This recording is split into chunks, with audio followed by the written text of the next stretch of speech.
ವಿದ್ಯಾರ್ಥಿಗಳೇ, ಈ ದಿನ ನಾವು 9ನೇ ತರಗತಿಯ ವಿಜ್ಞಾನ ವಿಷಯದಲ್ಲಿನ ಮತ್ತೊಂದು ಅಧ್ಯಾಯದ ಬಗ್ಗೆ ತಿಳಿದುಕೊಳ್ಳೋಣ. ವಿದ್ಯಾರ್ಥಿಗಳೇ, ಭೂಮಿಯ ಮೇಲಿರುವಂತಹ ಎಲ್ಲ ಸಜೀವಿಗಳು ಸಹ, ಅಂದರೆ ಸೂಕ್ಷ್ಮಾಣುಜೀವಿಗಳು, ಸಸ್ಯಗಳು, ಪ್ರಾಣಿಗಳು, ಪಕ್ಷಿಗಳು, ಯಾವುದೇ ಜೀವಿಯನ್ನು ತೆಗೆದುಕೊಳ್ಳಿ, ಈ ಎಲ್ಲ ಜೀವಿಗಳು ಸಹ ಯಾವುದರಿಂದ ಮಾಡಲ್ಪಟ್ಟಿದೆ ಅಂತ ಕೇಳಿದಾಗ ನೀವೆಲ್ಲರೂ ಸಹ ಉತ್ತರಿಸ್ತೀರಾ, ಯಾವುದರಿಂದ ಮಾಡಲ್ಪಟ್ಟಿದೆ? ಜೀವಕೋಶಗಳಿಂದ ಅನ್ನುವಂಥ. ಈ ರೀತಿ ಜೀವಕೋಶಗಳಿಂದ ಮಾಡಲ್ಪಟ್ಟಂತಹ ಜೀವಿಗಳಲ್ಲಿ ಏಕಕೋಶ ಜೀವಿಗಳು ಇದೆ, ಬಹುಕೋಶೀಯ ಜೀವಿಗಳು ಇದೆ.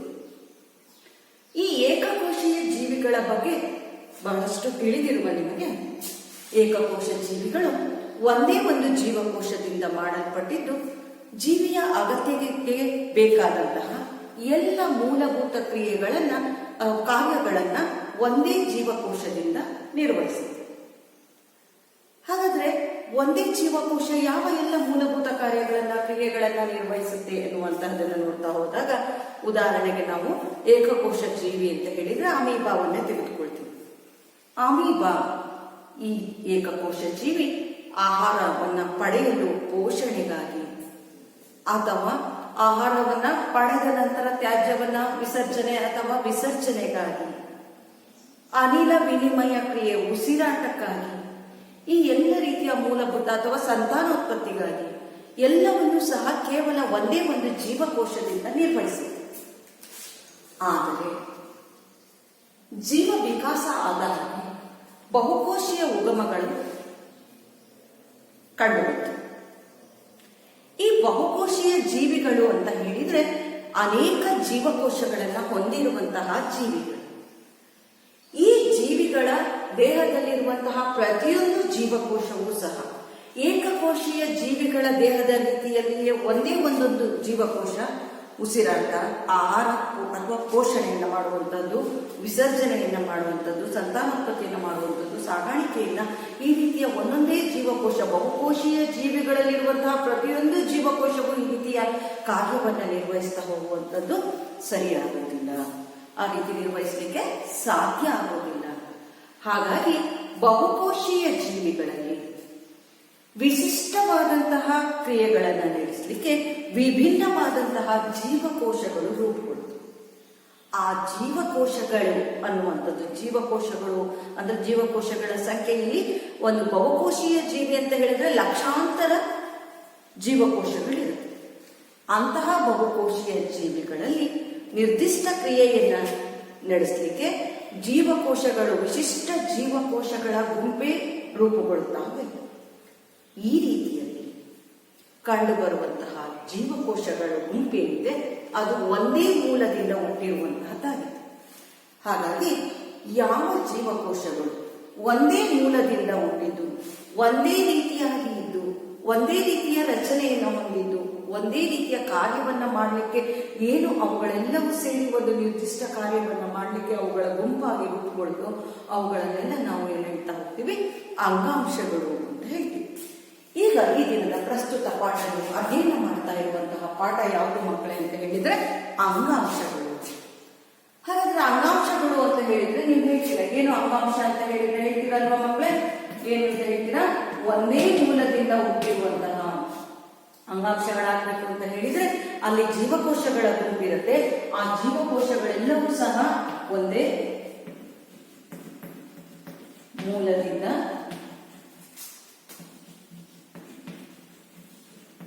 ಹುಟ್ಟಿರುವ ಒಂದೇ ರೀತಿಯ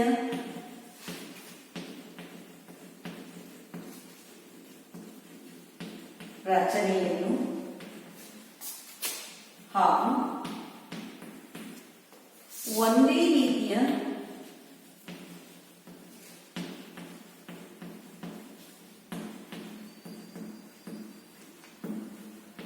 ಕಾರ್ಯವನ್ನು ನಿರ್ವಹಿಸುವ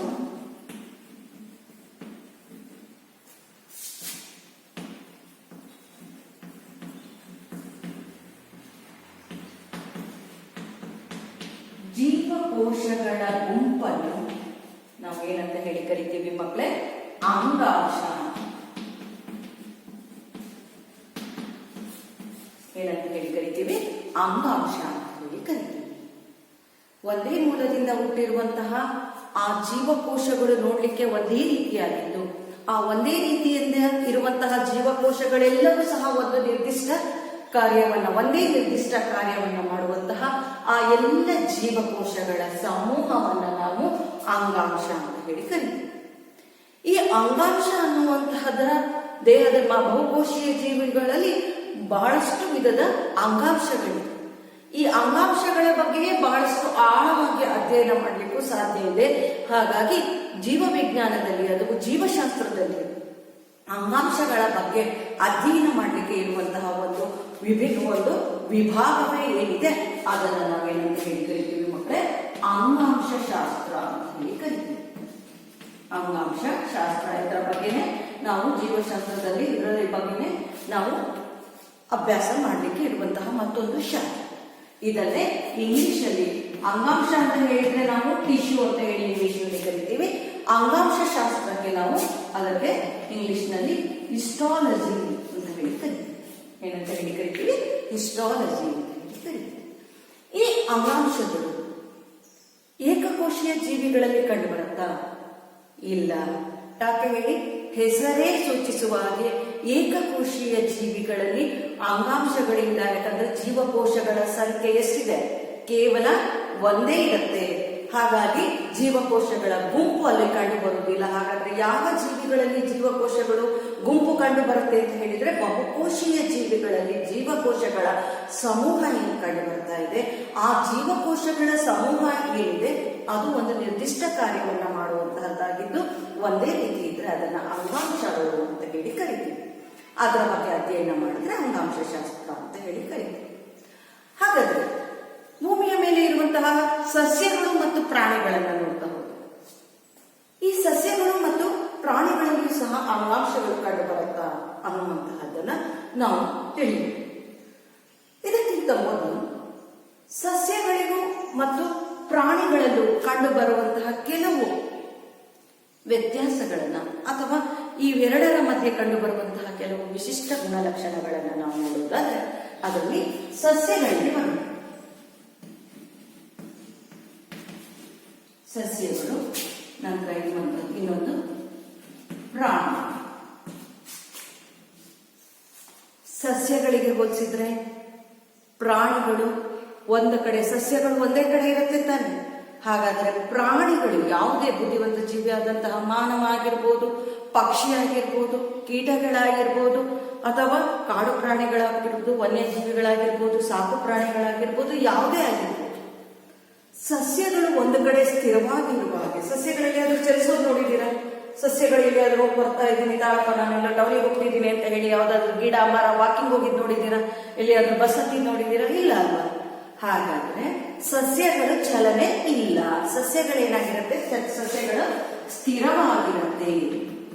ಅದಕ್ಕೆ ಚಲನೆ ಅನ್ನುವಂಥ ಸ್ಥಿರವಾದಂತಹ ನಿಶ್ಚಲ ಸ್ಥಿತಿಯಲ್ಲಿ ಇರುತ್ತೆ. ಆದ್ರೆ ಪ್ರಾಣಿಗಳು ಕೆಲವೇ ಕ್ಷಣಗಳವರೆಗೆ ನಿಶ್ಚಲ ಸ್ಥಿತಿಯಲ್ಲಿ ಇರುವುದು ಕಷ್ಟ ಇದೆ. ಹಾಗಾಗಿ ಸ್ವಲ್ಪ ಸಮಯದವರೆಗೆ ಇರುತ್ತೆ. ಆದ್ರೆ ಪ್ರಾಣಿಗಳು ಹೆಚ್ಚಿನ ಚಲನೆಯನ್ನ ಹೊಂದಿರುವಂತದ್ದು, ಯಾವಾಗಲೂ ಸಹ ಚಲಿಸ್ತಾ ಇರುತ್ತೆ. ಹಾಗಾಗಿ ಇದಕ್ಕೆ ಹೋಲಿಸಿದಾಗ ಪ್ರಾಣಿಗಳು ಚಲನೆಯನ್ನ ಹೊಂದಿರುತ್ತೆ. ಹಾಗಾದ್ರೆ ಸುಮ್ಮನೆ ಇದ್ದಾಗ ಶಕ್ತಿ ಜಾಸ್ತಿ ಬೇಕಾ ಅಥವಾ ಚಲನೆ ಮಾಡಿದಾಗ ಶಕ್ತಿ ಜಾಸ್ತಿ ಬೇಕಾ? ಯಾವಾಗ ಶಕ್ತಿ ಜಾಸ್ತಿ ಬೇಕು ಮಕ್ಕಳೇ? ಹೇಳ್ತೀರಾ ನೀವು? ಯಾವಾಗ ಬೇಕಾಗುತ್ತೆ ಅಂತ ಹೇಳ್ತೀರಾ? ಚಲನೆಯಲ್ಲಿ, ಚಟುವಟಿಕೆಯಿಂದ ಕೂಡಿದಾಗ. ಹಾಗಾಗಿ ಸಸ್ಯ ಮತ್ತು ಪ್ರಾಣಿಗಳಿಗೆ ಹೋಲಿಸಿದಾಗ ಪ್ರಾಣಿಗಳಲ್ಲಿ ಚಲನೆ ಜಾಸ್ತಿ, ಹಾಗಾಗಿ ಶಕ್ತಿ ಜಾಸ್ತಿ ಆಗಬೇಕಾಗುತ್ತೆ. ಬೆಳವಣಿಗೆಯನ್ನು ತೆಗೆದುಕೊಂಡ್ರೆ, ಸಸ್ಯಗಳಲ್ಲಿ ನಾವು ಬೆಳವಣಿಗೆಯನ್ನು ತೆಗೆದುಕೊಂಡ್ರೆ, ಸಸ್ಯಗಳಲ್ಲಿ ಬೆಳವಣಿಗೆ ಒಂದು ನಿರ್ದಿಷ್ಟ ಭಾಗಗಳಲ್ಲಿ, ಒಂದು ವಿಶಿಷ್ಟ, ಒಂದು ಸೂಕ್ತವಾದಂತಹ ಪ್ರದೇಶದಲ್ಲಿ ಅಥವಾ ನಿರ್ದಿಷ್ಟ ಭಾಗಗಳಲ್ಲಿ ಮಾತ್ರ ಬೆಳವಣಿಗೆ ಕಂಡು ಬರ್ತಾ ಇರುತ್ತೆ. ಪ್ರಾಣಿಗಳಲ್ಲಿ ಇಡೀ ದೇಹದಲ್ಲಿ ಬೆಳವಣಿಗೆ ಕಂಡು ಬರ್ತಾ ಇರುತ್ತೆ. ನಿರ್ದಿಷ್ಟ ವಯಸ್ಸಿನವರೆಗೆ ಇಡೀ ದೇಹದಲ್ಲಿ ಬೆಳವಣಿಗೆ ಕಂಡು ಬರ್ತಾ ಇರುವಂತದ್ದು. ಹಾಗಾಗಿ ಈ ಬೆಳವಣಿಗೆ ಕೆಲವು ಭಾಗಗಳಿಗೆ ಮಾತ್ರ ಸೀಮಿತ ಆಗಿರುತ್ತೆ. ಹಾಗಾಗಿ ಅಲ್ಲಿ ಶಕ್ತಿ ಜಾಸ್ತಿ ಬೇಕು, ಚಟುವಟಿಕೆ ಜಾಸ್ತಿ ಆಗಿ ಇರುವಂತಹದ್ದನ್ನ ನಾವು ಕಾಣ್ತಾ ಹೋಗ್ತೀವಿ. ಹಾಗಾಗಿ ಪ್ರಾಣಿಗಳಲ್ಲಿ ಮತ್ತು ಸಸ್ಯಗಳಲ್ಲಿ ನಾವು ದೇಹದ ರಚನೆಯನ್ನ ನೋಡಿದಾಗ, ಒಂದು ಸಸ್ಯದ ಭಾಗವನ್ನ ಬರೆದಾಗ, ಸಸ್ಯದ ಚಿತ್ರವನ್ನ ಬರೆದಾಗ ನೀವು ಆ ಸಸ್ಯವನ್ನ ನೀವು ಬೇರು, ಕಾಂಡ, ಎಲೆ ಈ ರೀತಿಯಲ್ಲಿ ಅವುಗಳ ಭಾಗಗಳನ್ನ ಹೇಳ್ತೀವಿ. ಎಲೆ, ಹೂವು ಅನ್ನೋದೆಲ್ಲ ಹೇಳ್ತೀವಿ. ಆದ್ರೆ ಸಸ್ಯಗಳು ಮತ್ತು ಪ್ರಾಣಿಗಳಿಗೆ ಬಂದಾಗ, ಇಲ್ಲಿ ಪ್ರಾಣಿಗಳಿಗೆ ಬಂದಾಗ ಇಲ್ಲೂ ಸಹ ದೇಹದ ಭಾಗಗಳನ್ನ ಹೇಳ್ತೀರ. ಜೊತೆಗೆ ಇಲ್ಲಿ ಏನಾಗಿರುತ್ತೆ, ಇವೆರಡರಲ್ಲೂ ಸಹ ದೇಹದ ಭಾಗಗಳಿದೆ. ಆ ಭಾಗಗಳು ಯಾವುದರಿಂದ ನಿರ್ಮಾಣ ಆಯ್ತು? ಎಲ್ಲವೂ ಸಹ ಯಾವುದರಿಂದ ನಿರ್ಮಾಣ ಆಗಿದೆ? ಜೀವಿಗಳೆಲ್ಲವೂ ಸಹ ಯಾವುದರಿಂದ ಆಗಿದೆ?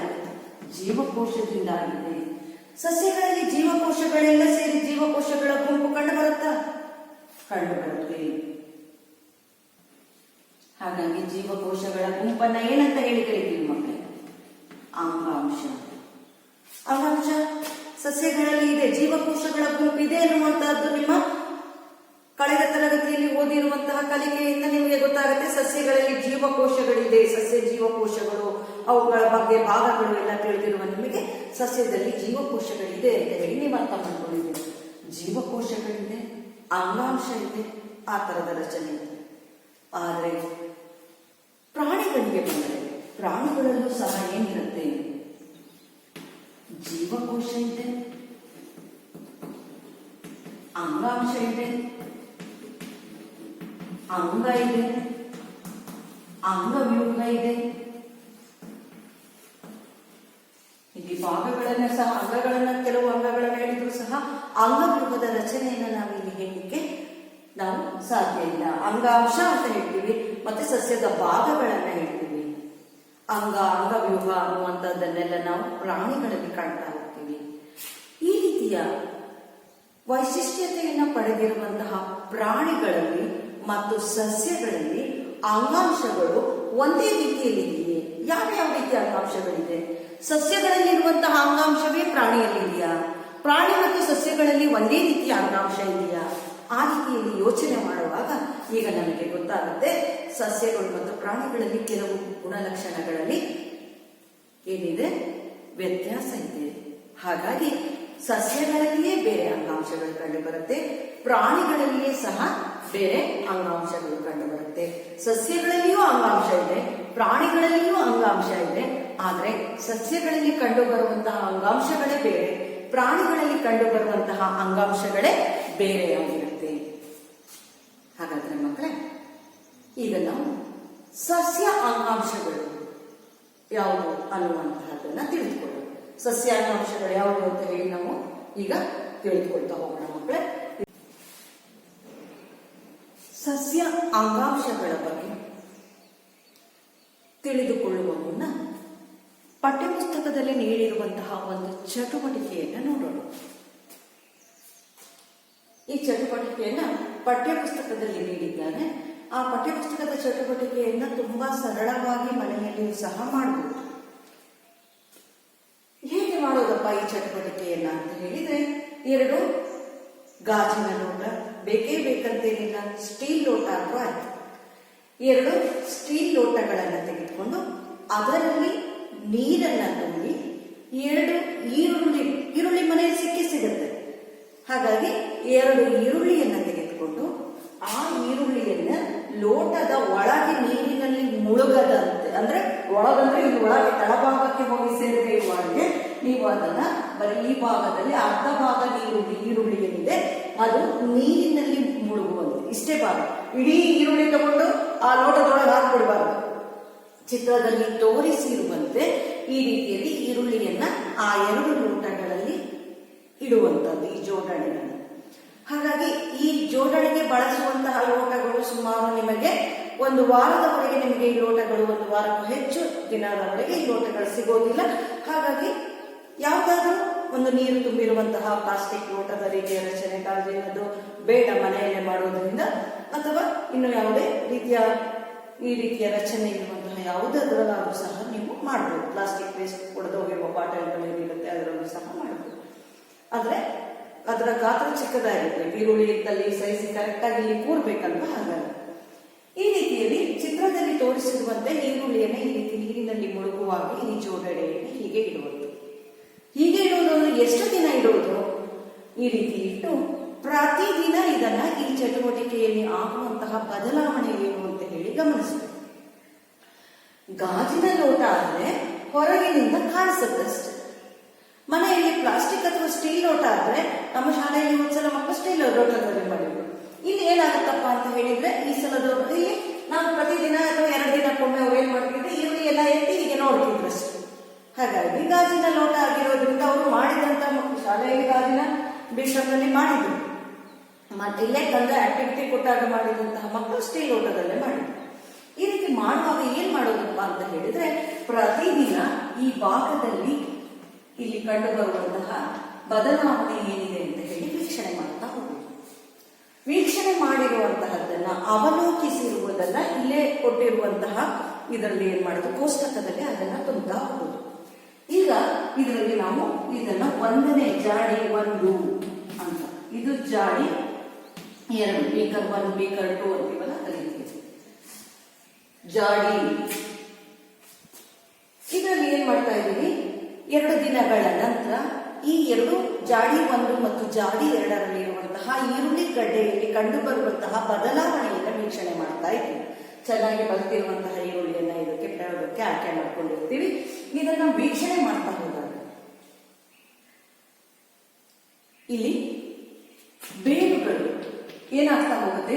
ಮೊದಲನೆಯ ದಿನ ಎಷ್ಟು ಉದ್ದ ಬೆಳೆದಿದೆ, ಇದು 2ನೇ ದಿನ, 1ನೇ ದಿನ ಎಷ್ಟು ದೂರ ಬೆಳೆದಿದೆ, ನೆಕ್ಸ್ಟ್ 2ನೇ ದಿನ ಎಷ್ಟು ಉದ್ದ ಬೆಳೆದಿದೆ ನೋಡುವುದು. ಹಾಗೆ 3ನೇ ದಿನ ಯಾವುದೇ ಈರುಳ್ಳಿಯನ್ನು ನೀವು ತಗೊಳ್ಳಿ, ತೊಂದರೆ ಇಲ್ಲ. 3ನೇ ದಿನ ಎಷ್ಟು ಉದ್ದ ಬೆಳೆದಿದೆ, ಈ ರೀತಿಯಲ್ಲಿ ನೋಡ್ತಾ ಹೋಗುದು. 4ನೇ ದಿನ, ಈ ರೀತಿಯಲ್ಲಿ ಅವುಗಳ ಬೆಳವಣಿಗೆಯನ್ನ ನಾವೇನ್ ಮಾಡೋದು, ದಾಖಲಿಸ್ತಾ ಹೋಗುದು, ಎಷ್ಟು ಉದ್ದ ಬೆಳೆದಿದೆ ಅನ್ನುವಂಥ. 4ನೇ ದಿನ ಏನ್ ಮಾಡೋದು, ಅದನ್ನು 1ರಲ್ಲೇ ಬೆಳೀತಾ ಅಂದ್ರೆ ಇಲ್ಲ, 2ರಲ್ಲೂ ಒಂದೇ ನೀರು ಹಾಕಿದ್ದೀರಾ ಮಕ್ಕಳು, 2ರಲ್ಲೂ ಒಂದೇ ರೀತಿ ಕೂಡ ತಗೊಂಡಿದ್ದೀರಾ, ಬೇರೆ ತಗೊಂಡು ಏನೇ ಆಗಿ ಇದರಲ್ಲೂ ಸಹ 2ರಲ್ಲೂ ಸಹ ಅಷ್ಟೇ ಉದ್ದದಲ್ಲಿ ಬೇರಿನ ಬೆಳವಣಿಗೆ ನೀವು ಕಾಣ್ತಾ ಇರ್ತೀರ. ನೀವು ಈ ಎಕ್ಸ್ಪೆರಿಮೆಂಟ್ ಅಥವಾ ಚಟುವಟಿಕೆಯನ್ನು ನೀವು ಮನೆಯಲ್ಲಿ ಮಾಡಿದ್ರೆ ನಿಮಗೂ ಸಹ ಗೊತ್ತಾಗುತ್ತೆ. 4ನೇ ದಿನ ಆದ್ಮೇಲೆ, 4-5 ದಿನ ಆಯ್ತು ಅಂತಾನೆ ಇಟ್ಕೊಳ್ಳಿ.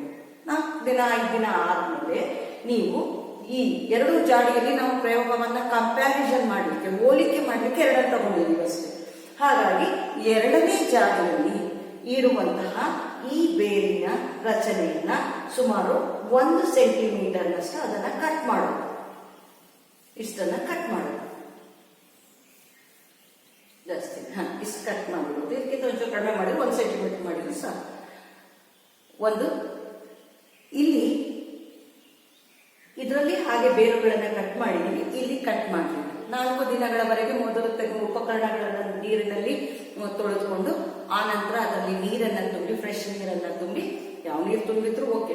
ಆನಂತರ 2 ಈರುಳ್ಳಿ ಗಡ್ಡೆಗಳನ್ನು ಇಟ್ಟು ಅವುಗಳಲ್ಲಿ ಪ್ರತಿದಿನ ಆಗುವಂತಹ ಬದಲಾವಣೆಯನ್ನು ವೀಕ್ಷಿಸಿ ದಾಖಲಿಸಿಕೊಂಡ್ವಿ. 1ನೇ ದಿನ ಎಷ್ಟು ಜಾಡಿಯಲ್ಲಿ ಎಷ್ಟು ಉದ್ದ ಬೆಳೀತು, 2ನೇ ದಿನ ಎಷ್ಟು ಬೆಳೀತು, 3ನೇ ದಿನ ಎಷ್ಟು ಬೆಳೀತು ಜಾಡಿ 1ರಲ್ಲಿ, ಹಾಗೆ ಮತ್ತೆ ಜಾಡಿ 2ರಲ್ಲಿ ಎಷ್ಟು ಬೆಳೀತು ಅಂತ ಹೇಳಿ ನೋಡಿದಾಗ 2ರಲ್ಲಿ ಸಾಮಾನ್ಯ ಸರಿಸಮ ಇರುತ್ತೆ, ಸಣ್ಣ ಪುಟ್ಟ ವ್ಯತ್ಯಾಸ ಇರುತ್ತೆ ಅಷ್ಟೇ. ಆದರೆ 4 ದಿನಗಳಾದ ನಂತರ 2ರಲ್ಲೂ ಬೆಳವಣಿಗೆ ಆಗಿರುತ್ತೆ. 4 ದಿನಗಳ ನಂತರ ನಾವೇನ್ ಮಾಡಿದೀವಿ, ಜಾಡಿ 2ರಲ್ಲಿ ಇರುವಂತಹ ಬೇರನ್ನ ನಾವು ಕಟ್ ಮಾಡಿದೀವಿ. ಸಂಪೂರ್ಣ ಕಟ್ ಮಾಡಿಲ್ಲ, ಬಿಟ್ಟಿದ್ದೀವಿ. ತುದಿಯನ್ನ, ಬೇರಿನ ತುದಿಯನ್ನ ಕಟ್ ಮಾಡಿದ್ವಿ. ಕಟ್ ಮಾಡಿ ಪುನಃ ನಾವು ಇದನ್ನ ದಿನನಿತ್ಯ ನೋಡ್ತಾ ಇದ್ದೀವಿ, ಏನ್ ಬದಲಾವಣೆ ಕಂಡು ಬರ್ತಾ ಇದೆ. ಇಷ್ಟು ಕಟ್ ಮಾಡಿದ್ವಿ. ಕಟ್ ಮಾಡಿದ ನಂತರ ದಿನಾ ನೋಡ್ತಾ ಇದ್ದೀವಿ, ಇದರಲ್ಲಿ ಬೇರಿನ ಬೆಳವಣಿಗೆ ಕಂಡು ಬರ್ತಾ ಇದೆ. ಇದರಲ್ಲಿ ನೀವು ಆಕ್ಚುಲಿ ನಾನು ಈ ಚಟುವಟಿಕೆಗೆ ಉತ್ತರ ಹೇಳಬಾರ್ದು, ಅದು ಸಹ ಈಗ ಹೇಳ್ತಾ ಇದ್ದೀನಿ, ನೀವು ಮಾಡ್ತೀರಾ ಅನ್ನುವಂತಹ ಕಾರಣಕ್ಕೆ, ಕುತೂಹಲಕ್ಕೆ ನೀವು ಇದನ್ನು ಖಂಡಿತ ಮಾಡಿ ನೋಡಿ ಮಕ್ಕಳೇ. ಈ ಬೇರನ್ನ ಕಟ್ ಮಾಡಿದ ನಂತರ ನಾವು 4 ದಿನಗಳ ನಂತರ ಅಥವಾ 2-3 ದಿನಗಳ ನಂತರ ಮತ್ತೆ ಇದನ್ನ ದಿನಾ ವೀಕ್ಷಣೆ ಮಾಡ್ತಾ ಹೋಗುದು. ಜಾಡಿ 1ರಲ್ಲಿ ಬೇರುಗಳ ಬೆಳವಣಿಗೆ ಆಗಿರುತ್ತೆ, ಜಾಡಿ 2ರಲ್ಲಿ ನಾವೇನ್ ಕಟ್ ಮಾಡಿದೀವೋ ಅದು ಹಾಗೆಯೇ ಯಾವ ರೀತಿ 1-2 ದಿನ ಆಯ್ತು, 4 ದಿನ ಆಯ್ತು, 5 ದಿನ ಆಯ್ತು, 6 ದಿನ ಆಯ್ತು, ಇಲ್ಲಿ ಬೆಳವಣಿಗೆ ಕಂಡು ಬರೋದೇ ಇಲ್ಲ. ಹಾಗಾದ್ರೆ ಯಾಕೆ ಜಾಡಿ 2ರಲ್ಲಿ ನಾವು ಆ ಬೇರಿನ ತುದಿಯನ್ನ ಕತ್ತರಿಸಿದ ನಂತರ ಬೆಳವಣಿಗೆ ಕಂಡು ಬಂದಿಲ್ಲ ಅನ್ನುವಂತಹದ್ದನ್ನ ಯೋಚನೆ ಮಾಡಬೇಕಾಗುತ್ತೆ. ಅಲ್ಲಿ ನೋಡಿದಾಗ ಅಲ್ಲಿ ಕಾರಣವಾಗಿರುವಂತಹದ್ದೇನಪ್ಪಾ ಅಂತ ಹೇಳಿದ್ರೆ, ಈಗ ನಾವು ಅಧ್ಯಯನ ಮಾಡ್ತಾ ಇರುವಂತಹ ಒಂದು ಪ್ರಮುಖ ಅಂಶ ಸಸ್ಯ ಅಂಗಾಂಶಗಳು. ಈ ಸಸ್ಯ ಅಂಗಾಂಶಗಳಲ್ಲಿ ಈಗ ಈ ಬೇರಿನ ತುದಿಯಲ್ಲಿ ಕೆಲವು ಅಂಗಾಂಶಗಳಿತ್ತು. ಆ ಬೇರಿನ ತುದಿಯಲ್ಲಿರುವಂತಹ ಅಂಗಾಂಶ ಈ ಬೇರಿನಲ್ಲೂ ಇದೆ. ನಾವು ಈ ಬೇರಿನ ತುದಿಯಲ್ಲಿರುವಂತಹ ಅಂಗಾಂಶವನ್ನ ಕಟ್ ಮಾಡಲಿಲ್ಲ, ಇದರಲ್ಲಿ ಮಾತ್ರ ಕಟ್ ಮಾಡಿದ್ವಿ. ಹಾಗಾಗಿ ಬೇರಿನ ತುದಿಯಲ್ಲೇ ಕೆಲವು ಅಂಗಾಂಶಗಳಿದ್ದು ಅದು ಬೆಳವಣಿಗೆಗೆ ಸಹಕರಿಸ್ತಾ ಇತ್ತು. ಆದ್ರೆ ನಾವೇನ್ ಮಾಡಿದ್ವಿ, ಅದನ್ನ ಕಟ್ ಮಾಡಿದ್ವಿ. ಕಟ್ ಮಾಡಿದ ಬೇರಿನ ತುದಿಯನ್ನ ಕಟ್ ಮಾಡಿ ಎಸೆದಂತಹ ಭಾಗದಲ್ಲಿ ಇದ್ದಂತಹ ಅಂಗಾಂಶ ಯಾವುದಪ್ಪ ಅಂತ ಹೇಳಿದ್ರೆ ಸಸ್ಯ ಅಂಗಾಂಶ. ಆ ಅಂಗಾಂಶ ಯಾವುದು ಅಂತ ಹೇಳಿದ್ರೆ ವರ್ಧನ ಅಂಗಾಂಶ. ಯಾವುದು ಮಕ್ಕಳೇ? ವರ್ಧನ ಅಂಗಾಂಶ. ಸಸ್ಯಾಂಗಾಂಶಗಳಲ್ಲಿ 2 ವಿಧದ ಅಂಗಾಂಶಗಳು ಕಂಡು ಬರುತ್ತೆ. ಆದ್ರೆ ಇಲ್ಲಿ ಕಂಡು ಬರ್ತಾ ಇರುವಂತಹದ್ದು ಯಾವುದು? ವರ್ಧನ ಅಂಗಾಂಶ. ಹಾಗಾದ್ರೆ ಈ ಚಟುವಟಿಕೆಯಿಂದ ಯಾವ ಚಟುವಟಿಕೆ ಇದು? ಈರುಳ್ಳಿ ಗಡ್ಡೆಗಳಲ್ಲಿ ಬೇರಿನ ಬೆಳವಣಿಗೆಯ ಚಟುವಟಿಕೆಯಲ್ಲಿ ನಾವು ವರ್ಧನ ಅಂಗಾಂಶ ಇರುವಿಕೆಯಿಂದ ವರ್ಧನ ಅಂಗಾಂಶವನ್ನ ಗುರುತಿಸ್ಲಿಕ್ಕೆ ಸಾಧ್ಯ ಆಗದೇ ಇದ್ರೂ ಸಹ ಬೇರುಗಳ ಬೆಳವಣಿಗೆಯಲ್ಲಿ ವರ್ಧನ ಅಂಗಾಂಶ ಪ್ರಮುಖ ಪಾತ್ರ ವಹಿಸುತ್ತೆ ಅನ್ನುವಂಥದ್ದನ್ನ ಇಲ್ಲಿ ನಾವು ಅರ್ಥೈಸಿಕೊಳ್ಳಲಿಕ್ಕೆ ಸಾಧ್ಯ. ಈ ಚಟುವಟಿಕೆಯನ್ನ ನಾವು ಮಾಡಿದಾಗ ಇದನ್ನೇ ಕೋಷ್ಟಕವನ್ನ ಭರ್ತಿ ಮಾಡಬಹುದು. ಹಾಗಾಗಿ ಈ ಕೋಷ್ಟಕವನ್ನ ಇದೇ ರೀತಿಯಲ್ಲಿ ಬರ್ಕೊಂಡು ಈ ಚಟುವಟಿಕೆಯನ್ನ ಮಾಡಿ ಈ ಕೋಷ್ಟಕವನ್ನ ಭರ್ತಿ ಮಾಡಿದ್ವಿ.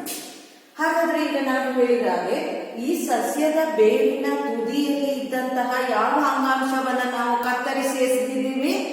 ವರ್ಧನ ಅಂಗಾಂಶ. ಸಸ್ಯದಲ್ಲಿ ಕಂಡು ಬರುವಂತಹ ಒಂದು ಅಂಗಾಂಶದ ಪರಿಚಯ ಆಗ್ತಾ ಇದೆ. ಯಾವ ಅಂಗಾಂಶ ಅದು? ವರ್ಧನ ಅಂಗಾಂಶ.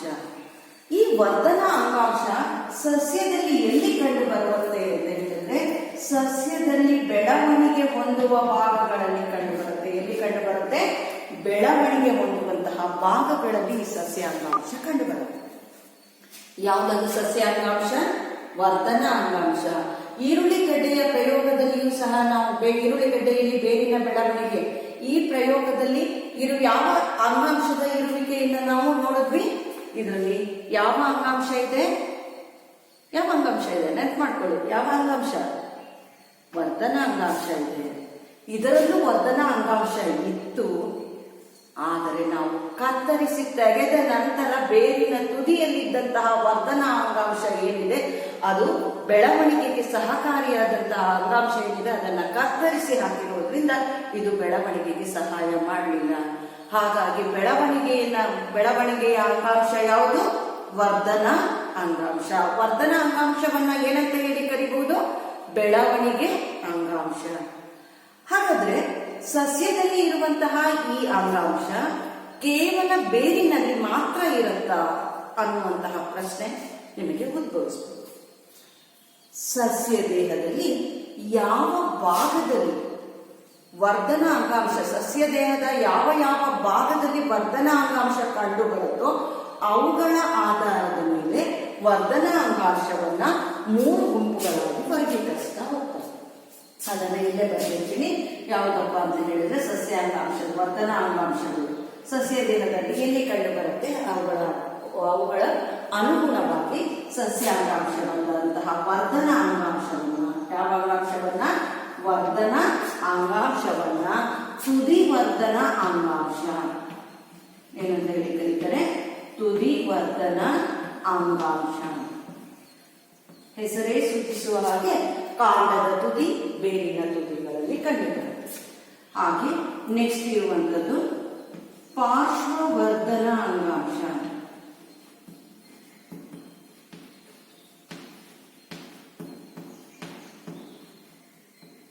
ಯಾವುದು? ಪಾರ್ಶ್ವವರ್ಧನ ಅಂಗಾಂಶ. ಹಾಗೆ ಮತ್ತೊಂದು ಅಂಗಾಂಶ ಕಂಡು ಬರುವಂತದ್ದು ಯಾವ ಅಂಗಾಂಶ ಅಂತ ಹೇಳಿದ್ರೆ ಅಂತರ್ಗೆಣ್ಣು ಅಂಗಾಂಶ.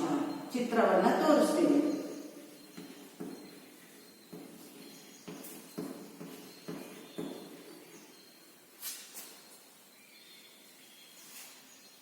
ಯಾವ ಅಂಗಾಂಶಗಳು? 3 ವರ್ಧನ ಅಂಗಾಂಶಗಳ ವಿಧ. ಅಂದ್ರೆ ವರ್ಧನಾಂಗಾಂಶಗಳು ಸಸ್ಯದಲ್ಲಿ ಎಲ್ಲಿ ಇದೆ ಅನ್ನುವಂತಹ ಇರುವಿಕೆಯ ಆಧಾರದ ಮೇಲೆ ವರ್ಧನ ಅಂಗಾಂಶವನ್ನ ತುದಿವರ್ಧನ ಅಂಗಾಂಶ, ಪಾರ್ಶ್ವವರ್ಧನ ಅಂಗಾಂಶ, ಅಂತರ್ಗೆಣ್ಣು ಅಂಗಾಂಶ ಅಂತ ಹೇಳಿ ಗುರುತಿಸಿದ್ದಾರೆ. ಈಗ ಮತ್ತೊಮ್ಮೆ ನೆನಪು ಮಾಡ್ಕೊಳ್ಳೋಣ. ಸಸ್ಯ ಅಂಗಾಂಶಗಳ ಬಗ್ಗೆ ಈಗ ನಾವು ಕಲಿತಾ ಇದ್ದೀವಿ. ಸಸ್ಯ ಅಂಗಾಂಶಗಳಲ್ಲಿ ಪ್ರಮುಖವಾಗಿ ಇರುವಂತಹದ್ದು 2 ವಿಧದ ಸಸ್ಯ ಅಂಗಾಂಶಗಳನ್ನು ನೋಡ್ತಾ ಇದ್ದೀವಿ. ಆ 2 ವಿಧಗಳಲ್ಲಿ ನಾವು ಒಂದನ್ನ ಈಗ ಕಲ್ತಿದ್ದೀವಿ. ಆ ಒಂದು ವಿಧ ಯಾವುದಪ್ಪ ಅಂತ ಹೇಳಿದ್ರೆ ಯಾವುದು ಮಕ್ಕಳೇ? ವರ್ಧನ ಅಂಗಾಂಶ. ಬೆಳವಣಿಗೆಯನ್ನು ವರ್ಧಿಸುವಂತಹದ್ದು, ಹೆಚ್ಚಿಸುವಂತಹದ್ದು ವರ್ಧನ ಅಂಗಾಂಶ. ಸಸ್ಯದ ಬೆಳವಣಿಗೆಯ ಭಾಗಗಳಲ್ಲಿ ಕಂಡುಬರುತ್ತೆ. ಜೊತೆಗೆ ಇದಕ್ಕೆ ಬೆಳವಣಿಗೆಯ ಭಾಗಗಳಲ್ಲಿ ಕಂಡುಬಂದು ಬೆಳವಣಿಗೆಯನ್ನ ಹೆಚ್ಚಿಸುತ್ತೆ ಅಂತ ಹೇಳಿದ್ರೆ ಕೋಶ ವಿಭಜನೆಯನ್ನ ಮಾಡಿ ಕೋಶಗಳ ಸಂಖ್ಯೆ ಹೆಚ್ಚು ಮಾಡುತ್ತೆ. ಹಾಗಾಗಿ ಕೋಶ ವಿಭಜನಾ ಸಾಮರ್ಥ್ಯವನ್ನ ಹೊಂದಿರುವಂತಹ ವರ್ಧನ ಅಂಗಾಂಶ ಏನಿದೆ ಇದನ್ನ ನಾವು ಎಂತಹ ಅಂಗಾಂಶ ಅಂತ ಹೇಳಿ ಕರಿತೀವಿ ಮಕ್ಕಳೇ? ಬೆಳವಣಿಗೆ ಅಂಗಾಂಶ ಅಂತ ಹೇಳಿ ಕರಿತೀವಿ. ಈ ಬೆಳವಣಿಗೆ ಅಂಗಾಂಶದಲ್ಲಿ ಸಸ್ಯಗಳಲ್ಲಿ ತುದಿವರ್ಧನ ಅಂಗಾಂಶ, ಸಸ್ಯದ ಕಾಂಡಗಳಲ್ಲಿ ಕಂಡುಬರುವಂತಹ ಪಾರ್ಶ್ವವರ್ಧನ ಅಂಗಾಂಶ ಮತ್ತೆ ಗೆಣ್ಣುಗಳ ನಡುವೆ ಕಂಡುಬರುವಂತಹ ಅಂತರ್ಗೆಣ್ಣು ವರ್ಧನ ಅಂಗಾಂಶವನ್ನ ನಾವು ಕಾಣ್ತಾ ಹೋಗ್ತೀವಿ. ಮಕ್ಕಳಿಗೆ ಈಗ ನೀವು ಈ ವಿಡಿಯೋದಲ್ಲಿ ನೀವು ಸಹ ಅಥವಾ ಮುಂದಿನ ಕ್ಲಿಪ್ಪಿಂಗ್ಸ್ ನಲ್ಲಿ ಈ 3 ಅಂಗಾಂಶಗಳನ್ನ ವೀಕ್ಷಿಸಬಹುದು.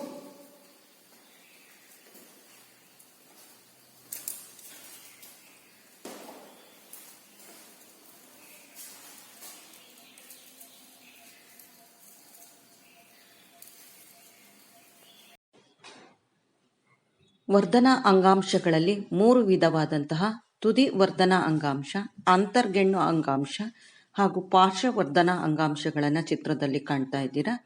ತುದಿ ವರ್ಧನ ಅಂಗಾಂಶವು ಬೆಳೆಯುತ್ತಿರುವಂತಹ ಕಾಂಡ ಮತ್ತು ಬೇರುಗಳ ತುದಿಗಳಲ್ಲಿ ಅದು ಕಂಡುಬರುವಂಥದ್ದಾಗುತ್ತೆ. ಬೇರಿನ ತುದಿಯಲ್ಲಿ ಕಂಡು ಬಂದಾಗ ಬೇರು ಆಳಕ್ಕೆ ಹೋಗುತ್ತೆ. ಕಾಂಡದ ತುದಿಯಲ್ಲಿ ಕಂಡು ಬಂದಾಗ ಕಾಂಡ ಎತ್ತರವಾಗಿ ಬೆಳೆಯಲು ಸಹಾಯವನ್ನ ಮಾಡುತ್ತೆ. ಆದ್ದರಿಂದ ತುದಿ ವರ್ಧನ ಅಂಗಾಂಶ ಎಲ್ಲಿ ಕಂಡು ಬರುವಂತಹದ್ದು ಅನ್ನುವಂತಹದ್ದನ್ನು ಮತ್ತೊಮ್ಮೆ ನೋಡ್ಬೋದು. ಕಾಂಡದ ತುದಿಯಲ್ಲಿ ಮತ್ತು ಬೇರುಗಳ ತುದಿಯಲ್ಲಿ ಎರಡೂ ಕಡೆ ಕಂಡು ಬಂದರೂ ಸಹ ಅದರ ಕಾರ್ಯ ಏನಪ್ಪಾ ಅಂತ ಹೇಳಿದ್ರೆ ಕಾಂಡದ ಉದ್ದವನ್ನ ತುದಿ ಅಂದ್ರೆ ಕಾಂಡದ ತುದಿಯ ಬೆಳವಣಿಗೆ ಆಗುತ್ತೆ, ಬೇರುಗಳ ತುದಿ ಬೆಳವಣಿಗೆ. ತುದಿ ವರ್ಧನ ಅಂಗಾಂಶವನ್ನು ವೀಕ್ಷಿಸಿದ್ರೆ ಈಗ ನೀವು ನೋಡ್ತಾ ಇರುವಂತದ್ದು ಅಂತರ್ಗೆಣ್ಣು ವರ್ಧನ ಅಂಗಾಂಶ. ಈ ಅಂತರ್ಗೆಣ್ಣು ವರ್ಧನ ಅಂಗಾಂಶ ಸಸ್ಯದಲ್ಲಿ ಎಲೆಗಳ ಬುಡಭಾಗದಲ್ಲಿ ಕಂಡುಬರುತ್ತೆ. ನಿಮಗೆ ಈ ಚಿತ್ರದಲ್ಲಿ ಕಾಣ್ತಾ ಇದ್ದೀರಾ, ಎಲೆಗಳ ಬುಡಭಾಗದಲ್ಲಿ ಅಂದ್ರೆ 2 ಎಲೆಗಳ ನಡುವಿನ ಕಾಂಡದ ಭಾಗ ಏನಿದೆ ಅಲ್ಲಿ ಕಂಡು ಬರುವಂತಹದ್ದು ಅಂತರ್ಗೆಣ್ಣು ಅಂಗಾಂಶ. ಇನ್ನೊಂದು ಚಿತ್ರವನ್ನ ವೀಕ್ಷಿಸಿ ನೋಡಿ, ಇಲ್ಲಿ ಕಂಡು ಬರ್ತಾ ಇರುವಂತಹ ಈ ಭಾಗದ ಏನು ನಿಮಗೆ ಗೋಚರಿಸ್ತಾ ಇದೆ ಪಿಂಕ್ ಕಲರ್ನಲ್ಲಿ, ಅದು ಅಂತರ್ಗೆಣ್ಣು ವರ್ಧನ ಅಂಗಾಂಶ. 2 ಎಲೆಗಳ ನಡುವಿನ ಮಧ್ಯದ ಕಾಂಡ ಭಾಗದಲ್ಲಿ ಕಂಡು ಬರುವಂತಹ ವರ್ಧನ ಅಂಗಾಂಶವೇ ಅಂತರ್ಗೆಣ್ಣು ವರ್ಧನ ಅಂಗಾಂಶವಾಗಿರುವಂತಹದ್ದಾಗಿದೆ. ಈ ಚಿತ್ರದಲ್ಲಿ 2 ಎಲೆಗಳ ಮಧ್ಯದಲ್ಲಿ ಮೊಗ್ಗು ಕಂಡು ಬರ್ತಾ ಇದೆ. 2 ಎಲೆಗಳ ಮಧ್ಯಭಾಗದಲ್ಲಿ ಕಂಡು ಬರುವಂತಹ ಕಾಂಡದ ರಚನೆ, 2 ಎಲೆಗಳು ಕಂಡು ಬರ್ತಾ ಇದೆ ಆ ಕಡೆ ಮತ್ತೆ ಈ ಕಡೆ ಭಾಗದಲ್ಲಿ ಮಧ್ಯಭಾಗದಲ್ಲಿ ಕಂಡು ಬರುವಂತಹ ಕಾಂಡವೇನಿದೆ ಅದನ್ನ ನಾವು ಗೆಣ್ಣು ಅಂತ ಹೇಳಿ ಕರಿತೀವಿ. ಅಂತರ್ಗೆಣ್ಣು ಅಂಗಾಂಶ ಅನ್ನುವಂತಹದ್ದು. ಈ ಅಂತರ್ಗೆಣ್ಣು ಅಂಗಾಂಶದಲ್ಲಿ ಇರುವಂತಹ ಎಲೆಯ ತೊಟ್ಟನ್ನು ತೆಗೆದುಕೊಂಡು ಅದನ್ನು ನಾವು ಅಡ್ಡ ಸೀಳಿದಾಗ ಇಲ್ಲಿ ಮೇಲೆ ಕಂಡು ಬರುವಂತಹ ಒಂದು ದುಂಡಾದಂತಹ ರಚನೆ, ಕಪ್ಪಾಗಿ ಉಂಗುರದ ಆಕೃತಿಯ ರಚನೆ ಏನು ಕಂಡು ಬರ್ತಿದೆ, ಆ ಉಂಗುರದ ಆಕೃತಿಯ ರಚನೆಯನ್ನ ನಾವು ನಾಳಕೂರ್ಚ ಅಂತ ಹೇಳಿ ಕರಿತೀವಿ. ಈ ನಾಳಕೂರ್ಚ ಇದನ್ನ ನಾವು ಕಾಂಡವನ್ನು ಕಟ್ ಮಾಡಿ ಸೂಕ್ಷ್ಮದರ್ಶಕ ಯಂತ್ರದಲ್ಲಿ ನೋಡಿದಾಗ ನಾಳಕೂರ್ಚದಲ್ಲಿ ಸುತ್ತ ಏನಾಗುತ್ತೆ ವರ್ಧನ ಅಂಗಾಂಶ ಕಂಡು ಬರುತ್ತೆ. ಅದನ್ನೇ ಪಾರ್ಶ್ವವರ್ಧನ ಅಂಗಾಂಶ ಅಂತೀವಿ. ಅದರಿಂದ ಅದು ಸಸ್ಯದ ಬುಡ ದಪ್ಪ ಆಗುತ್ತೆ. ಈ ಚಿತ್ರಭಾಗದಲ್ಲಿ ನೋಡ್ತಾ ಇರುವಂತಹದ್ದು ಮೊಳಕೆ ಬಂದಿರುವಂತಹ ಕಾಳುಗಳು. ಮೊಳಕೆ ಬಂದಂತಹ ಕಾಳುಗಳ ತುದಿಯ ಭಾಗದಲ್ಲಿ ಬೇರಿನ ತುದಿ ಅನ್ನುವಂಥದ್ದು ಏನು ಆ ಕಪ್ಪಾಗಿ ನಾವು ಗುರುತು ಮಾಡಿದ್ದೀವಿ, ಆ ತುದಿಯಲ್ಲಿ ಕಂಡು ಬರುವಂತಹ ಅಂಗಾಂಶ ಯಾವುದಾಗಿದೆಯಪ್ಪ ಅಂತ ಹೇಳಿದ್ರೆ ವರ್ಧನ ಅಂಗಾಂಶ ಆಗಿದೆ. ತುದಿ ವರ್ಧನ ಅಂಗಾಂಶ. ಹಾಗಾದ್ರೆ ಈಗ ನಾವು ವರ್ಧನ ಅಂಗಾಂಶದ ರಚನೆಯನ್ನು ನೋಡೋಣ. ಈ ವರ್ಧನ ಅಂಗಾಂಶವನ್ನು ಸೂಕ್ಷ್ಮದರ್ಶಕ ಯಂತ್ರದಲ್ಲಿ ವೀಕ್ಷಣೆ ಮಾಡಿದಾಗ ಜೀವಕೋಶಗಳ ಜೋಡಣೆ ಈ ರೀತಿಯಲ್ಲಿ ಗೋಚರಿಸುತ್ತೆ. ಅಂದರೆ ಪ್ರತಿಯೊಂದು ಜೀವಕೋಶವೂ ಏನಾಗಿದೆ, ಒತ್ತೊತ್ತಾಗಿ ಜೋಡಣೆ ಆಗಿರುತ್ತೆ. ಜೊತೆಯಲ್ಲಿ ಪ್ರತಿಯೊಂದು ಜೀವಕೋಶದ ಕೋಶ ಭಿತ್ತಿ ಅತ್ಯಂತ ತೆಳುವಾಗಿರುವಂತಹದ್ದಾಗತ್ತೆ. ಕೋಶ ಭಿತ್ತಿ, ಒಂದೊಂದು ಜೀವಕೋಶದ ಕೋಶ ಭಿತ್ತಿಯು ತೆಳುವಾಗಿರುವಂತಹದ್ದಾಗತ್ತೆ. ಈ ಜೀವಕೋಶಗಳನ್ನು ನೋಡಿದಾಗ ಜೀವಕೋಶಗಳ ಮಧ್ಯದಲ್ಲಿ ಎಲ್ಲಿಯೂ ಸಹ ಒಂದು ಜೀವಕೋಶ ಮತ್ತೊಂದು ಜೀವಕೋಶಗಳ ನಡುವೆ ಖಾಲಿ ಅವಕಾಶಗಳು ಕಂಡುಬರೋದಿಲ್ಲ. ಅಂದರೆ ಪ್ರತಿಯೊಂದು ಜೀವಕೋಶಗಳು ಸಹ ಒತ್ತೊತ್ತಾಗಿ ಜೋಡಣೆಯಾಗಿರುತ್ತೆ. ಇವುಗಳ ನಡುವೆ ಖಾಲಿ ಜಾಗ ಕಂಡು ಬರದೇ ಇರುವುದರಿಂದ ಅಂತರ್ಕೋಶೀಯ ಅವಕಾಶಗಳು ಕಂಡುಬರೋದಿಲ್ಲ ವರ್ಧನಾಂಗಾಂಶಗಳಲ್ಲಿ. ಈ ವರ್ಧನ ಅಂಗಾಂಶದ ಜೀವಕೋಶಗಳನ್ನು ನೋಡಿದಾಗ ಇವುಗಳಲ್ಲಿ ನಿಮಗೆ ಅಲ್ಲಿ ನೀಲಿ ಬಣ್ಣ ಮತ್ತು ಕೆಂಪು ಬಣ್ಣದ ಬಾಣದ ಗುರುತನ್ನು ವೀಕ್ಷಣೆ ಮಾಡಿದಾಗ ಜೀವಕೋಶಗಳಲ್ಲಿ ಇದು ಸಜೀವ ಜೀವಕೋಶಗಳಾಗಿದ್ದು ಇದರಲ್ಲಿ ನಿರಂತರವಾಗಿ ಕೋಶ ವಿಭಜನೆ ಆಗ್ತಾ ಇರುವಂತಹದನ್ನ ನೀಲಿ ಬಾಣದ ಗುರುತಿನಲ್ಲಿ ನಾವು ನೋಡ್ತಾ ಹೋಗ್ಬೋದು. ಅದು ಸೂಚಿಸ್ತಾ ಇದೆ ಅಲ್ಲಿ ಜೀವಕೋಶ ವಿಭಜನೆ ಆಗ್ತಾ ಇರೋದು. ಸಜೀವ ಜೀವಕೋಶಗಳು ನಿರಂತರವಾಗಿ ವಿಭಜನೆ ಆಗೋದ್ರಿಂದ ವರ್ಧನಾಂಗಾಂಶ ಬೆಳವಣಿಗೆಗೆ ಸಹಾಯ. ಈಗ ನಾವು ಈರುಳ್ಳಿ ಗಡ್ಡೆಯ ಬೇರಿನ ತುದಿಯ ಬಗ್ಗೆ ಈ ಪ್ರಯೋಗದಲ್ಲಿ ಅಧ್ಯಯನ ಮಾಡೋಣ. ಮರಗಳು ಹೇಗೆ ಬೆಳೆಯುತ್ತವೆ ಅನ್ನುವಂಥದ್ದು ನೋಡಿದಾಗ ಮರಗಳೆಲ್ಲವೂ ಸಹ ಅಥವಾ ಯಾವುದೇ ಸಸ್ಯಗಳು ಸಹ ಅವುಗಳ ಬೇರಿನ ತುದಿಯಿಂದ ಬೆಳವಣಿಗೆಯನ್ನು ಆರಂಭಿಸುತ್ತೆ. ಬೇರಿನ ತುದಿಯಲ್ಲಿರುವ ಮತ್ತು ಕಾಂಡದ ತುದಿಯಲ್ಲಿರುವಂತಹ ಅಂಗಾಂಶಗಳಿಂದ ಅವುಗಳೇನಾಗ್ತಾ ಹೋಗುತ್ತೆ, ಅವುಗಳ ಗಾತ್ರದಲ್ಲಿ, ಸಸ್ಯಗಳ ಗಾತ್ರದಲ್ಲಿ ಹೆಚ್ಚಳ. ಈ ಪ್ರಯೋಗಕ್ಕೆ ಬೇಕಾಗಿರುವಂತಹ ಸಾಮಗ್ರಿಗಳು ಏನಪ್ಪಾ ಅಂತ ಹೇಳಿದ್ರೆ ಚಟುವಟಿಕೆಗೆ ಒಂದೇ ಗಾತ್ರದ 2 ಈರುಳ್ಳಿಗಳು ಹಾಗೂ 2 ಗಾಜಿನ ಲೋಟ ಅಥವಾ ಸ್ಟೀಲ್ ಲೋಟ, ಅದರಲ್ಲಿ ನೀರು ತುಂಬಿರಬೇಕು. ಜೊತೆಗೆ 1 ಕತ್ತರಿ. ಇವಿಷ್ಟಿದ್ರೆ ಸಾಕು. 2 ಗಾಜಿನ ಲೋಟವನ್ನು ತೆಗೆದುಕೊಂಡು ಅಥವಾ 2 ಲೋಟವನ್ನು ತೆಗೆದುಕೊಂಡು ಒಂದು A ಮತ್ತು ಒಂದು B ಅಂತ ಹೇಳಿ ಅದನ್ನ ಗುರುತು ಮಾಡಿ ಅದಕ್ಕೆ ನೀರನ್ನ ತುಂಬಿರುವಂತಹ 2 ಲೋಟಗಳನ್ನು ತೆಗೆದುಕೊಂಡಿರ್ಬೇಕು. ಇದಕ್ಕೆ ಒಂದೇ ಗಾತ್ರದ 2 ಈರುಳ್ಳಿಗಳನ್ನ ಆ ನೀರು ತುಂಬಿರುವಂತಹ A ಲೋಟದ ಮೇಲೆ 1 ಈರುಳ್ಳಿಯನ್ನ ತಳಭಾಗ ಸಂಪರ್ಕಿಸುವ ಹಾಗೆ, B ಲೋಟದಲ್ಲಿ ನೀರು ತುಂಬಿರುವಂತಹ B ಲೋಟಕ್ಕೂ ಸಹ ಈರುಳ್ಳಿಯ ತಳಭಾಗ ಸಂಪರ್ಕಿಸುವ ಹಾಗೆ ಮಾತ್ರ ಅದನ್ನ ಈರುಳ್ಳಿಯನ್ನ ಆ ಲೋಟದ ಮೇಲೆ ನಾವು ಜೋಡಿಸಬೇಕು. ಅವುಗಳನ್ನು ಆ ರೀತಿಯಲ್ಲಿ ಇರಿಸಬೇಕು.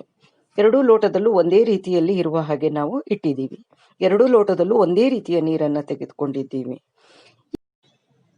ಈಗ ನಾವು B ಲೋಟವನ್ನು ವೀಕ್ಷಿಸಿದಾಗ B ಲೋಟದಲ್ಲಿರುವಂತಹ ಈರುಳ್ಳಿಗಡ್ಡೆಯ ಬೇರಿನ ತುದಿಗಳಲ್ಲಿ ಚೆನ್ನಾಗಿ ಬೆಳವಣಿಗೆ ಆಗಿರುವುದನ್ನು ಕಾಣ್ತೀವಿ. ಈ ಬೇರಿನ ತುದಿಯಲ್ಲಿ ಕಂಡುಬರುವಂತಹ ಜೀವಕೋಶಗಳ ಗುಂಪು ಯಾವುದಿದೆ ಅದನ್ನೇ ನಾವು ಈ ಕೆಳಭಾಗದಲ್ಲಿ ಕಂಡು ಬರ್ತಾ ಇರುವಂತಹ ಜೀವಕೋಶಗಳ ಗುಂಪನ್ನೇ ವರ್ಧನ ಅಂಗಾಂಶ ಅಂತ ಹೇಳಿ ಕರಿತೀವಿ. ಈ ವರ್ಧನ ಅಂಗಾಂಶ ಸಜೀವ ಅಂಗಾಂಶ ಆಗಿದ್ದು ಬೆಳವಣಿಗೆಗೆ ಸಹಾಯಕ. ಹಾಗೆ A ಲೋಟದಲ್ಲಿ ಕಂಡು ಬರುವಂತಹ ಅಲ್ಲಿ ಬೇರುಗಳು ಕಂಡು ಬರ್ತಿಲ್ಲ. ಯಾಕೆಂದ್ರೆ ಅದರಲ್ಲಿ ನಾವು ಬೇರಿನ ತುದಿಯನ್ನ ಕಟ್ ಮಾಡಿದ್ದೀವಿ, ಹಾಗಾಗಿ ಅಲ್ಲಿ ವರ್ಧನ ಅಂಗಾಂಶ ಇಲ್ಲ. ಹಾಗಾಗಿ A ಲೋಟದಲ್ಲಿ ಈರುಳ್ಳಿಯಲ್ಲಿ ಬೇರುಗಳ ಬೆಳವಣಿಗೆ ಗೋಚರಿಸುತ್ತಿಲ್ಲ. ಈ B ಯಲ್ಲಿ ಬೇರುಗಳ ಬೆಳವಣಿಗೆ ಇದೆ, ಅಂಗಾಂಶ ಅಂದ್ರೆ ವರ್ಧನ ಅಂಗಾಂಶ ಇದೆ. ವರ್ಧನಾಂಗಾಂಶ ಬೇರಿನ ತುದಿಯಲ್ಲಿ ಕಂಡು ಬರುವಂತದ್ದಾಗತ್ತೆ. ಏನಲ್ಲಿ ಬೇರಿನ ತುದಿಯನ್ನ ಕಟ್ ಮಾಡಿರೋದ್ರಿಂದ ಇದರಲ್ಲಿ ಬೇರುಗಳ ಬೆಳವಣಿಗೆ ಆಗಿಲ್ಲ. ವರ್ಧನಾಂಗಾಂಶ ಬೇರುಗಳ ತುದಿಯಲ್ಲಿರುತ್ತೆ. ಈ ಪ್ರಯೋಗದಿಂದ ನಾವು ತಿಳಿಯೋದೇನಪ್ಪ ಅಂತ ಹೇಳಿದ್ರೆ ಬೇರಿನ ತುದಿಗಳಲ್ಲಿ ಒಂದು ವಿಶಿಷ್ಟವಾದ ಅಂಗಾಂಶ ಕಂಡು ಬರುತ್ತೆ. ಅದನ್ನೇ ವರ್ಧನ ಅಂಗಾಂಶ ಅಂತ ಹೇಳಿ ಕರಿತೀವಿ. ಈ ವರ್ಧನ ಅಂಗಾಂಶ ಅನ್ನುವಂತಹದ್ದೇನಿದೆ ಇದು ಬೆಳವಣಿಗೆಗೆ ಸಹಾಯ ಮಾಡುತ್ತೆ, ನಿರಂತರ ಕೋಶ ವಿಭಜನಾ ಶಕ್ತಿ ಹೊಂದಿರುತ್ತೆ. The word tissue is derived from a Latin word meaning to weave. The cells are woven together with extracellular fibers to form the tissues. At the end of this chapter, you will be able to define tissues, list various types of plant tissues and understand their functions. Define xylem and phloem. Differentiate between xylem and phloem. The various parts of the plant, like their leaf, root, and the stem, are all organs of plants. Like animal tissues, these are also made of tiny units of cells.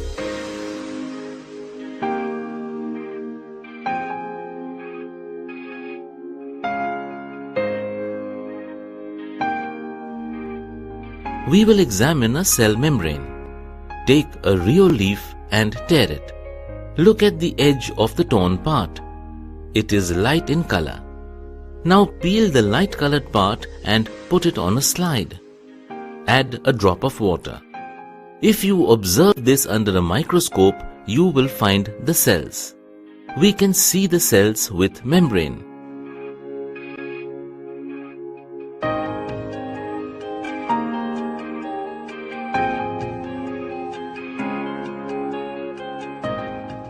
We'll begin by cutting it into 2 halves. Peel off the thin layer using forceps. Spread the thin peel on the glass slide. Put a drop of water on it. Add a drop of iodine solution to it. Place a cover slip on it.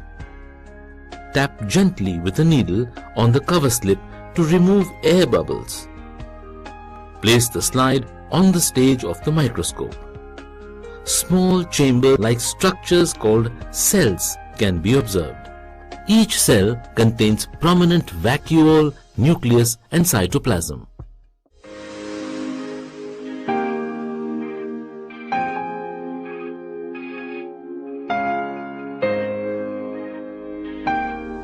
Look at this beautiful money plant here.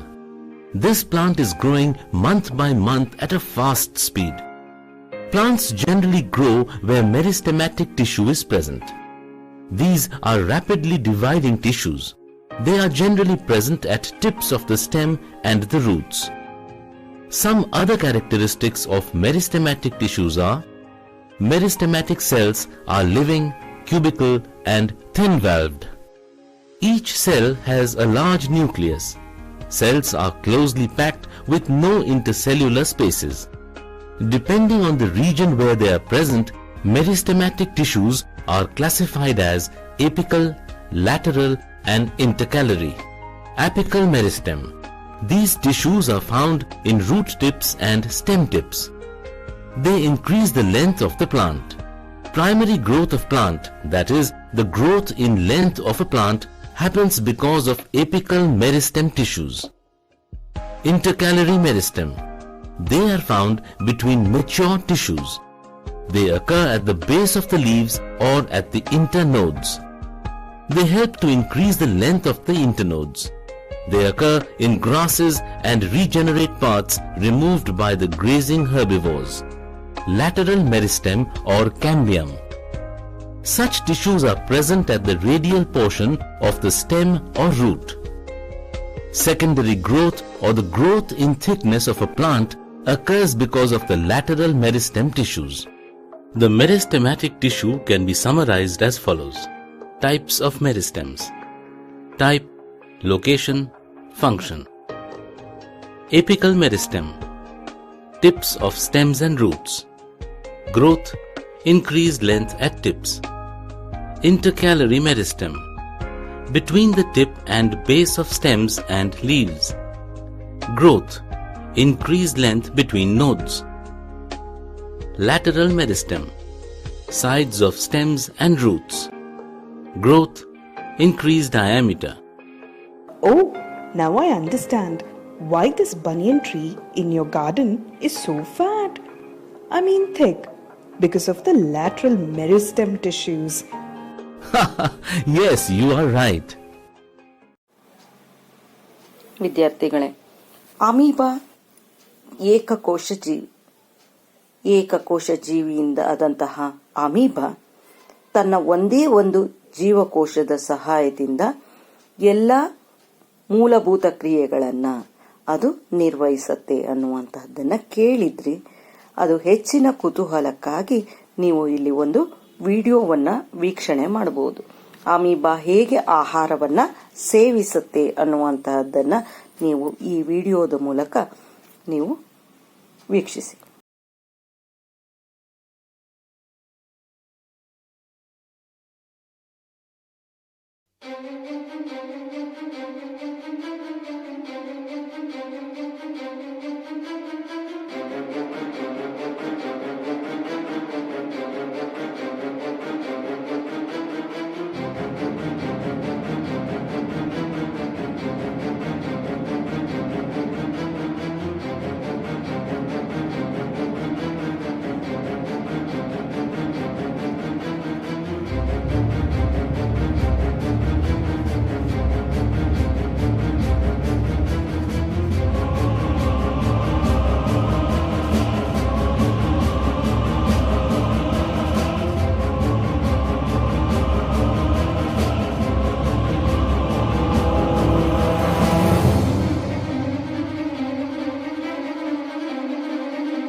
ವಿದ್ಯಾರ್ಥಿಗಳೇ, ಸಸ್ಯ ಅಂಗಾಂಶಗಳಿಗೆ ಸಂಬಂಧಿಸಿದ ಹಾಗೆ ಬಹಳಷ್ಟು ಮಾಹಿತಿಯನ್ನು ಪಡೆದಿರುವ ನೀವು ಈ ಗೃಹಪಾಠದ ಪ್ರಶ್ನೆಗಳಿಗೆ ಉತ್ತರಿಸಬೇಕು. ಗೃಹಪಾಠದ ಪ್ರಶ್ನೆಗಳು: ಅಂಗಾಂಶ ಎಂದರೇನು? ಸಸ್ಯ ಅಂಗಾಂಶಗಳಲ್ಲಿ ಕಂಡುಬರುವ ಬೆಳವಣಿಗೆ ಅಂಗಾಂಶ ಯಾವುದು? ಏಕೆ? ಹಾಗೆ ಈರುಳ್ಳಿ ಗಡ್ಡೆಯ ಚಟುವಟಿಕೆಯನ್ನು ನೀವು ಮನೆಯಲ್ಲಿ ಮಾಡಿ ನಂತರ ಪಠ್ಯಪುಸ್ತಕದಲ್ಲಿ ನೀಡಿರುವಂತಹ ಕೋಷ್ಟಕವನ್ನು ಭರ್ತಿ ಮಾಡಿ, ಜೊತೆಗೆ ಈ ಚಟುವಟಿಕೆಯಲ್ಲಿ ಎರಡನೇ ಜಾಡಿಯಲ್ಲಿ ಕಂಡುಬರುವಂತಹ ಈರುಳ್ಳಿ ಬೇರುಗಳಲ್ಲಿ ಕಂಡುಬರುವಂತಹ ಬದಲಾವಣೆ ಏನು, ಜೊತೆಗೆ ಅದಕ್ಕೆ ಕಾರಣವೇನು ಅನ್ನುವಂತಹದ್ದು ಸಹ ನೀವು ಅಲ್ಲಿ ಮೆನ್ಷನ್ ಮಾಡಬೇಕಾಗುತ್ತೆ ಮಕ್ಕಳು. ನೆಕ್ಸ್ಟ್ ಕೊನೆಯ ಪ್ರಶ್ನೆ, ಸರಳವಾದಂತಹ ಪ್ರಶ್ನೆ, ವರ್ಧನಾ ಅಂಗಾಂಶದ ವಿಧಗಳನ್ನ ಹೆಸರಿಸಿ. ಇಷ್ಟು ಪ್ರಶ್ನೆಗಳಿಗೆ ಉತ್ತರಿಸ್ತೀರಾ ಅಂತ ಅನ್ಕೊಳ್ತಾ ಈ ಪ್ರಶ್ನೆಗಳನ್ನ ನೀವೆಲ್ಲರೂ ಸಹ ನೋಟ್ ಮಾಡ್ಕೊಳ್ಳಿ.